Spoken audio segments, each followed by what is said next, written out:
ರಾಂಪುರದಲ್ಲಿ ಸೋಮವಾರ ಅದ್ದೂರಿಯಾಗಿ ನಡೆದ ಕನಕ ಜಯಂತ್ಯೋತ್ಸವ. ಡೊಳ್ಳು ವಾದ್ಯಗಳಿಗೆ ಭರ್ಜರಿ ಸ್ಟೆಪ್ ಹಾಕಿದ ಅಭಿಮಾನಿಗಳು.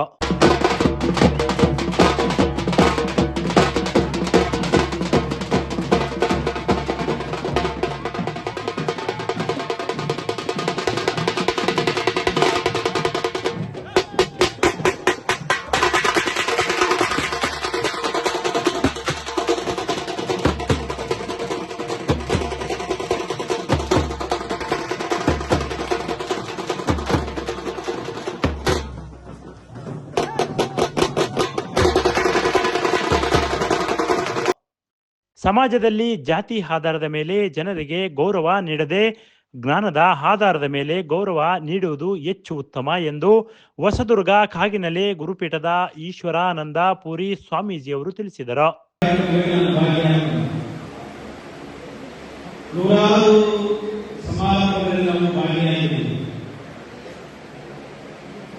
ಜನ ಯಾವುದಕ್ಕೆ ಹೆಚ್ಚು ಆದ್ಯತೆ ಕೊಟ್ಟರೆ ಅನ್ನದಾಸೋಹದ ಕಡೆ ಹೆಚ್ಚು ಗಮನ ಆಗ್ತದೆ.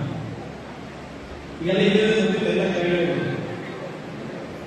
ನೀವು ಹೋಗಿ ಯಾರು ಕೇಳಿದ್ರೆ ಫುಲ್ ಜನ ತುಂಬಿದ್ದಾರೆ. ಅದಕ್ಕೆ ಶಾಸ್ತ್ರದಲ್ಲಿ ಒಂದು ಮಾತಿದೆ, ಅನ್ನದಾನ ಪರಮದಾನ. ಅನ್ನದಾನ ಇಲ್ಲ, ಅದು ಬಹಳ ಶ್ರೇಷ್ಠವಾಗಿರುತ್ತದೆ. ಅನ್ನದಾನ ಪರಮದಾನ, ವಿದ್ಯಾದಾನ ಅತಃ ಪರಂ. ಅನ್ನದಾನಕ್ಕಿಂತ ವಿದ್ಯಾದಾನ ಶ್ರೇಷ್ಠವಾಗಿರುವುದು. ಅನ್ನದಾನಕ್ಕೂ ವಿದ್ಯಾದಾನಕ್ಕೂ ಏನು ವ್ಯತ್ಯಾಸ ಅಂತ ಹೇಳಿದ್ರೆ, ಅನ್ನೇನ ಕ್ಷಣಿಕ ತೃಪ್ತಿ. ಈಗ ಊಟ ಮಾಡಿದ ಸಂಜೆ ಮತ್ತೆ ಹಸಿವಾಗುತ್ತೆ, ಮತ್ತೆ ರಾತ್ರಿ ಊಟ ಮಾಡಬೇಕು, ನಾಳೆ ಬೆಳಿಗ್ಗೆ ಹಸಿವಾಗುತ್ತೆ, ಮತ್ತೆ ಊಟ ಮಾಡಬೇಕು, ನಾಳೆ ರಾತ್ರಿಗೂ ಊಟ ಮಾಡಬೇಕು. ಅನ್ನ ಕ್ಷಣಿಕವಾದಂತಹ ತೃಪ್ತಿಯನ್ನು ಕೊಡುತ್ತದೆ. ಆದರೆ ವಿದ್ಯೆ ಇದೆಯಲ್ಲ, ನಾವು ಸಾಯುವವರೆಗೂ ಕೂಡ ನಮ್ಮ ಜೊತೆಗೆ. ತಾಲೂಕಿನ ರಾಂಪುರ ಶ್ರೀ ಪತ್ತಿಬಸಪ್ಪ ಕಲ್ಯಾಣ ಮಂಟಪದಲ್ಲಿ ಸೋಮವಾರ ಏರ್ಪಡಿಸಿದ್ದ ಕನಕದಾಸರ ಜಯಂತ್ಯೋತ್ಸವ ಕಾರ್ಯಕ್ರಮದಲ್ಲಿ ಮಾತನಾಡಿದರು. ಇಂದಿನಿಂದಲೂ ಬಸವಣ್ಣ, ಕನಕದಾಸರು, ಬುದ್ಧ, ಬಸವ ಸೇರಿದಂತೆ ಇನ್ನಿತರ ಶರಣರನ್ನು ಇಂದಿಗೂ ನೆನೆಯುವ ಸಮಾಜವು ಕೆಳಜಾತಿಯವನು ಪ್ರತಿಭಾವಂತನಾಗಿದ್ದರೂ ಅವನಿಗೆ ಗೌರವ ನೀಡದೆ ಮೇಲ್ಜಾತಿಯವನು ಓದಲು ಬರೆಯಲು ಬಾರದಿದ್ದರೂ ಅವನಿಗೆ ಗೌರವ ನೀಡುತ್ತದೆ. ಇದರ ಬದಲು ವಿವೇಕವಂತ, ಜ್ಞಾನವಂತ ಹಾಗೂ ಸಂಸ್ಕೃತವಂತನಿಗೆ ಗೌರವ ನೀಡುವುದು ಕಲಿಯಬೇಕು ಎಂದರು. ಇದೇ ಸಂದರ್ಭದಲ್ಲಿ ಶಾಸಕರಾದ ಎನ್.ವೈ. ಗೋಪಾಲಕೃಷ್ಣರವರು ಮಾತನಾಡಿ, ಹಿಂದುಳಿದ ಮಾಜಿ ಅಧ್ಯಕ್ಷ ಎಚ್. ಕಾಂತರಾಜ್ ನೀಡಿದ ವರದಿಯನ್ನು ಶೀಘ್ರವೇ ಜಾರಿಗೊಳಿಸುವ ಭರವಸೆ ಸಿಎಂ ಸಿದ್ದರಾಮಯ್ಯನವರು ನೀಡಿದ್ದಾರೆ. ಈ ಸಂಬಂಧ ಜಿಲ್ಲೆಯ ಶಾಸಕರು ಸಿಎಂ ಬಳಿ ಚರ್ಚಿಸುತ್ತೇವೆ. ಜಾತಿ ಗಣತಿಯಿಂದ ಅನೇಕ ಸಮುದಾಯಗಳಿಗೆ ನ್ಯಾಯಯುತ ಸೌಲಭ್ಯಗಳು ದೊರೆಯಲಿವೆ. ಮುಂದಿನ ದಿನಗಳಲ್ಲಿ ಮೊಳಕಾಲ್ಮೂರು ಪಟ್ಟಣದಲ್ಲಿ ಕನಕ ಭವನ ನಿರ್ಮಾಣ ಮಾಡಲು ಸಹಾಯ ಮಾಡುತ್ತೇನೆ ಎಂದರು. ಅದಕ್ಕಿಂತ ನಮ್ಗೆ ಅದ್ಭುತವಾಗಿರ್ತಕ್ಕಂಥ ಕೆಲಸ ನಮ್ದಲ್ಲ. ನನ್ನ MLA ಕೂಡ ನಾನು ಅವತ್ತು ಹೇಳಿದ್ದೆ, ಈ ಥರದ ಒಳನಾಡಿನಲ್ಲಿ ಮಧ್ಯದಲ್ಲಿ ಕೂಡ ಆ ಮನುಷ್ಯ ಹೋರಾಟ ಮಾಡಿ ಇವತ್ತು ನಮಗೆ ನಮ್ಮ ಜಾತಿಯ ಮೂಲಕ ಬರೀ ನಿಮ್ಮ ಜಾತಿಗೆ ಮಾತ್ರ ಅಲ್ಲ ಎಲ್ಲ ಜಾತಿಗೂ ಮುಖ್ಯಮಂತ್ರಿಗಳಾಗಿ ಇವತ್ತು ವಿಜೃಂಭಿಸಿದ್ದಾರೆ ಕರ್ನಾಟಕದಲ್ಲಿ. ಮಾತು ಜೊತೆಗೆ ನಡೀತಕ್ಕಂಥ ಕೆಲಸ, ಮಾತಾಡಿದ್ರೆ ಮಾತು ಪ್ರಕಾರ ನಡೀತಕ್ಕಂಥ ಕೆಲಸ. ಒಂದು ಮಾತು ನಾನು ವೈಯಕ್ತಿಕವಾಗಿ ಹೇಳ್ತೀನಿ, ನಾನು ಸರ್ಕಾರದಲ್ಲಿ ಭಾಳಷ್ಟು ಜನ ಮಂತ್ರಿಗಳು ನೋಡಿದ್ವಿ, ನಾವು ಭಾಳಷ್ಟು ಜನ ಮುಖ್ಯಮಂತ್ರಿಗಳು ಕೂಡ ನೋಡಿದೆ ನನ್ನ ಅವಧಿಯಲ್ಲಿ. ಆದರೆ ಮಾನವತ್ವ, ಮನುಷ್ಯತ್ವ ಇರ್ತಕ್ಕಂಥ ವ್ಯಕ್ತಿತ್ವ ಯಾರಲ್ಲಿದೆ ಅಂತ ಹೇಳಿದ್ರೆ ಅದು ಸಿದ್ದರಾಮಯ್ಯ ಮಾತ್ರ. ಅದಕ್ಕೆ ಎಲ್ಲಿ ಬೇಕಾದ್ರೆ ಗಂಟ ಆಗೋಷ್ಟಾಗಿ ನಾವು ಹೇಳ್ತೀವಿ. ನಿಮ್ಮೆಲ್ಲರಿಗೂ ಗೊತ್ತಿರುವಾಗೆ ನಾನು 5 ಜನ ಮಾತ್ರ 7-8 ಸಾರಿ ಗೆದ್ದಿರ್ತಕ್ಕಂಥವ್ರು. 5-6 ಜನರ ಮಧ್ಯದಲ್ಲಿ ನಾನು ಒಬ್ಬರಾಗ್ತಕ್ಕಂಥ ಕಾರ್ಯಕರ್ತ ಯಾರು ಅಂತ ಹೇಳಿದ್ರೆ ಅದು ಸಿದ್ದರಾಮಯ್ಯ. ಯಾವತ್ತೂ ಕೂಡ ನಾವು ಅದನ್ನು ಬಿಟ್ಟು ಮುಂದುವರ್ತಕ್ಕಂಥ ಕೆಲಸ ಇಲ್ಲ. ತುಕಾರಾಮರು ನಮ್ಮಲ್ಲಿ, ಕನಕದಾಸರು ಕೂಡ ಅವರು ಬಹಳ ಸರಳವಾದ ವ್ಯಕ್ತಿತ್ವವನ್ನು ಹೊಂದಿ ಭಾಳ ಜನ ಮಕ್ಕಳಿಗೆ ಬರೀ ಪುಟಗಳಲ್ಲಿ ನೋಡ್ತೀವಿ, ಫೋಟೋಗಳಲ್ಲಿ ನೋಡ್ತೀವಿ. ವ್ಯಕ್ತಿಗತವಾಗಿ ನಾವು ಕನಕದಾಸ ನಾವು ನೋಡಲಿಲ್ಲ. ಕನಕದಾಸ ಹೇಗಿರ್ತಾನೆ, ಹೆಂಗಿರ್ತಾನೆ, ಆತ ಶ್ರೇಷ್ಠತೆ ಗುಣಗಳು, ಆತ ಒಡನಾಟದ ದಿನಗಳು, ಅವರು ಕಟ್ಟಿರ್ತಕ್ಕಂಥ ಕಟ್ಟಪಾಡುಗಳ ಬಗ್ಗೆ ಸಾಕಷ್ಟು ಜನ ಇಲ್ಲಿ ವಿದ್ಯಾವಂತರು ತಿಳ್ಕೊಂಡಿರ್ತಕ್ಕಂಥ ವ್ಯಕ್ತಿ ಮಾತಾಡಬೇಕು ಅಂತಿದ್ರು. ಆದರೆ ಸಮಯದ ಅಭಾವದಿಂದ ಇದೆಲ್ಲ ಆಗ್ತದೆ. ಸಂದರ್ಭದಲ್ಲಿ ಜಿಲ್ಲಾ ಪಂಚಾಯಿತಿ ಮಾಜಿ ಅಧ್ಯಕ್ಷರಾದ ಶಶಿಕಲಾ ಸುರೇಶ್ ಬಾಬು ಹಾಗೂ ವಕೀಲರು ಮತ್ತು ಕಾಂಗ್ರೆಸ್ ಮುಖಂಡರಾದ ಕುಮಾರ್ ಗೌಡ, ಕುರುಬರ ಸಂಘದ ತಾಲೂಕು ಅಧ್ಯಕ್ಷರಾದ ಜಗದೀಶ್, ಜಿ ಮೂರ್ತಿ, ಇನ್ನೂ ಹಲವರು ಕನಕದಾಸರ ಜಯಂತ್ಯೋತ್ಸವ ಬಗ್ಗೆ ತಮ್ಮ ತಮ್ಮ ಅನಿಸಿಕೆಗಳನ್ನು ತಿಳಿಸಿದರು.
ಮಕ್ಕಳು ವಿದ್ಯಾಭ್ಯಾಸ ಮಾಡಿ ಯಾವುದಾದ್ರೂ ಉದ್ಯೋಗವನ್ನು ಸೃಷ್ಟಿ ಮಾಡಿಕೊಂಡ್ರೆ ಸಮಾಜದಲ್ಲಿ ನಾವು ಸಂಘಟನೆ ಕಾರಣ ಆಗುತ್ತೆ ಅಂತ ಅವಕಾಶವನ್ನು ಬಳಸಿಕೊಳ್ಳತಕ್ಕಂಥ ರೀತಿಯಲ್ಲಿ ಸರ್ಕಾರದಲ್ಲಿ ಸಮಾಜ ಕಲ್ಯಾಣ ಇಲಾಖೆಯಲ್ಲಿ ಉಪಯೋಗವಾಗಿ ಇಲಾಖೆಯಲ್ಲಿ ಶಿಕ್ಷಣ ಮಾಡಿಸಿದೆ.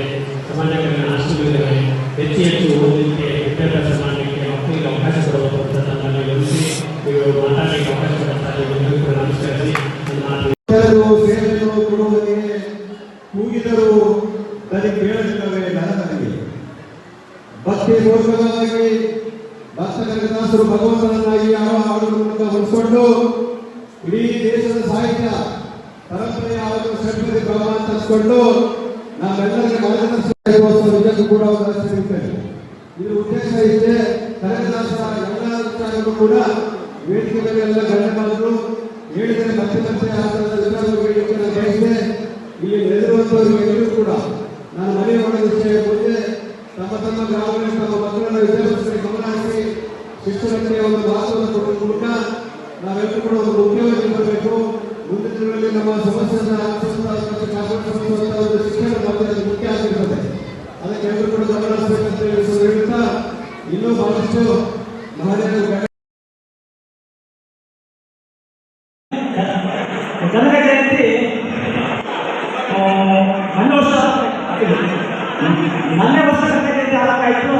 ಮೊನ್ನೆ ವರ್ಷದಲ್ಲಿ 2 ಮಿಸ್ ಆಗಿಬಿಟ್ಟು ಇವತ್ತು 25 ಇಸ್ವಿಗೆ ಬಂದ್ರೆ ಗೋಪಕೃಷ್ಣ ಏನೋ ಒಳ್ಳೆ ಕೂಡಲೇ ಪ್ರಶ್ನೆ ವರ್ಷದಲ್ಲಿ ಪಕ್ಷದಿಂದ ಅವರಿಗೆ ಭಂಡಾರ ಇಟ್ಟಿದೆ. ಭಂಡಾರ ಬಿಟ್ಟಿದ್ರೆ ಭಂಡಾರ ಅವ್ರಿಗೆ ಏನೋ ಒಂದು ಹೇಳ್ತಾ ನಾನು ಗೋಪಕೃಷ್ಣ ಮನವಿ ಮಾಡ್ತಾ ಇದ್ದೀನಿ. ಯಾಕಂದ್ರೆ ನಮ್ಮ ವರ್ಷದಿಂದ ನಮ್ಮ ಕುಟುಂಬ ಮಾಡಿದ್ದೀವಿ. ಅದಕ್ಕಿಂತ ಮುಖ್ಯವಾಗಿ ನಾವು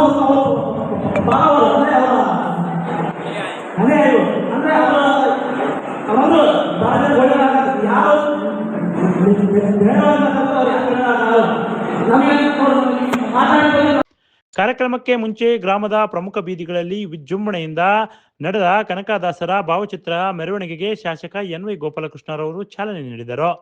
ಮೆರವಣಿಗೆಯುದ್ದಕ್ಕೂ ಮಹಿಳೆಯರು ಮತ್ತು ಮಕ್ಕಳು ಕಳಸ ಕುಂಭವಸ್ತು ಸಾಗುತ್ತಿದ್ದ ಕನಕದಾಸರ ವೇಷಭೂಷಣ ತೊಟ್ಟ ವ್ಯಕ್ತಿಯು ಎಲ್ಲರ ಗಮನ ಸೆಳೆದರು. ಮೆರವಣಿಗೆಯಲ್ಲಿ ಪುರುಷರು, ಮಹಿಳೆಯರು ಹಾಗೂ ಗೊರಬರು ಡೊಳ್ಳು ಕುಣಿತಕ್ಕೆ ಹೆಜ್ಜೆ ಹಾಕಿದ್ದು ಆಕರ್ಷಣೀಯವಾಗಿತ್ತು. ಕಾರ್ಯಕ್ರಮದಲ್ಲಿ ಸಮುದಾಯದ ಹಿರಿಯರು ಹಾಗೂ ಎಸ್ಎಸ್ಎಲ್ಸಿ, ಪಿಯುಸಿಯಲ್ಲಿ ಹೆಚ್ಚು ಅಂಕ ಪಡೆದ ವಿದ್ಯಾರ್ಥಿಗಳಿಗೆ ಸನ್ಮಾನಿಸಿ ಪುರಸ್ಕರಿಸಲಾಯಿತು. ಕಾರ್ಯಕ್ರಮದಲ್ಲಿ ಪಾಲ್ಗೊಂಡವರಿಗೆ ಊಟದ ವ್ಯವಸ್ಥೆ ಮಾಡಲಾಗಿತ್ತು.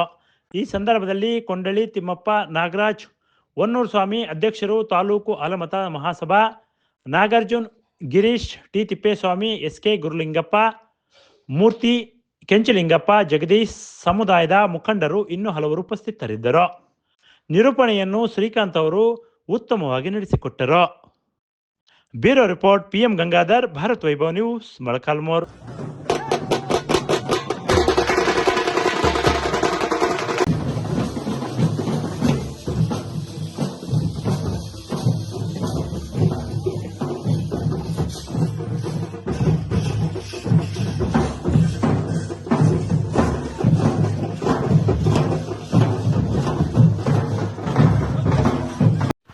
Thanks for watching. Read, discuss and debate with editor Dr. Yan Prashant Rao. Wanted reporters in print, digital and visual media for Bharat Vaibhav Daily Newspaper, BV News 5 Channel and BV Fast Web News from all the talukas of Karnataka, Goa and Maharashtra. If interested, send your resume to 9019229369.